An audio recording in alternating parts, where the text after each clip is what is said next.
Today we're making crispy Parmesan potatoes. They're covered in garlic butter. The crisp on them is insane, taste absolutely incredible, and I cannot wait for you to try these yourself. Now the prep for this one's really simple. We're going to need 1 kilo or 2.2 pounds of baby or new potatoes. What I've done with these is slice them in half. You can slice them in half lengthways to get that bigger surface area if you wanted to, but just make sure they're all the same size, that way they'll cook at the same rate. You can use different types of potatoes as well. Just use whatever you've got on hand. Don't go out and try and buy something different if you do have potatoes at home.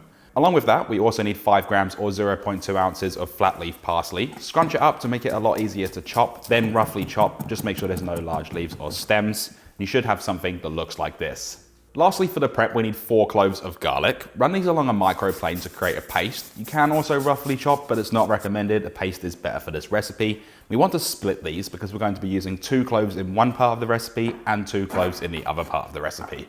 Now into a bowl, we're going to add 4 tablespoons or 52 grams of melted unsalted butter, 1 tablespoon or 20 milliliters of olive oil, 2 of the cloves of garlic that we grated up before, all of the roughly chopped flat leaf parsley, 1 teaspoon of dried oregano, 1 teaspoon of dried thyme, 1 teaspoon of smoked paprika, a nice big pinch of salt, and of course cracked black pepper, 15 cracks worth. Give it a quick whisk around, just make sure everything's combined. That garlic's all broken up. And the reason I use unsalted butter and then add salt to it, I get this question quite a bit, it's just because I can control the seasoning a lot better and use better quality ingredients. Once the butter's all mixed up, we can then add our potatoes into there and then use clean hands. Just start giving this all a mix. Probably could have gone with a bigger bowl, but I wanted to use glass so you can see into the bowl instead of stainless steel where it just reflects off all of the lights that I've got going on in here. And if you don't want to get your hands messy, you can use gloves or mix it around with a spoon. The choice is all yours. Once you have that done though, you have these really well seasoned, buttered up potatoes. They look and smell fantastic. We'll just pop them aside for the time being. What I have here is Parmigiano Reggiano. We're going to grate this into the tray below me, and what we're going to do is use this to dip our potatoes into. The amounts are going to vary because it depends on how many potatoes you use, how big your potatoes are, so I'm not going to give an exact amount for this. Just grate enough to what you think is right.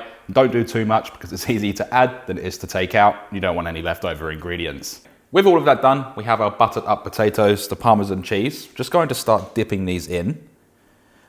Just get a really nice coating on there. This is going to create that crust when we put it in the oven. And with these, we're just going to place them that flat side down onto a prepared baking tray lined with parchment paper. So with these, we'll just go through, continue doing all of the rest of them. Just try to be consistent with it. If there is any large chunk pieces on there as well, just make sure you pat them off. And then if there's any little bits that aren't covered, just make sure they are completely covered. And also one last thing towards the end, you might have to just give them a little bit of a helping hand, just pushing that cheese on top. With that all done though, you'll have this beautiful tray of Parmesan crusted potatoes, and you should have something that looks like that. We can then take these over to our oven. This is set at 200 degrees Celsius or 390 degrees Fahrenheit on fan forced. Place the potatoes in there. We're going to let these bake for about 40 to 45 minutes until that Parmesan cheese is that beautiful crust. Now, while our potatoes are in the oven, we're going to make a sauce. What we're going to do is crack 1 egg into a tall jar or container. Add in 15 milliliters of white vinegar, 1 teaspoon or 10 grams of Dijon mustard. We can add in the garlic that we grated at the beginning. Also adding in 150 milliliters of any neutral flavored oil. And in this case, I'm using vegetable oil.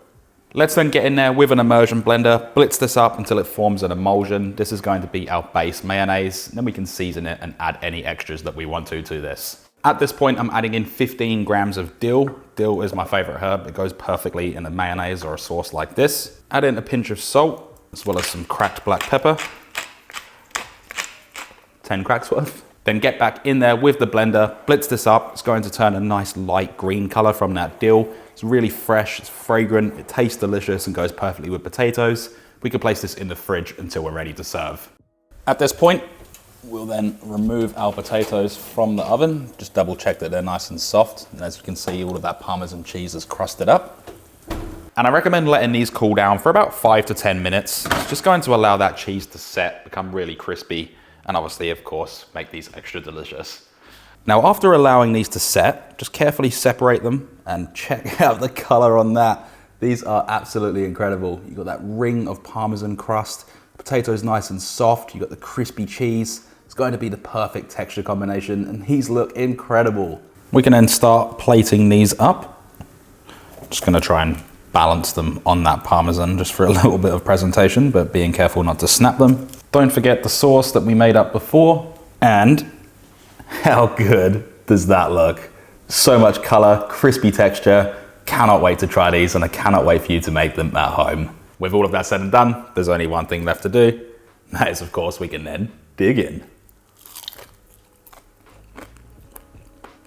Out of all of the potato recipes that I've done so far, this one is by far the best. The flavor on these is insane. I'm lost for words, I don't even know what to say. You have a beautiful crunch on the Parmesan, the garlic butter, the mixed herbs in there, a little bit of smoked paprika. Then partnered with that herby mayo, it just brings out the most incredible flavor.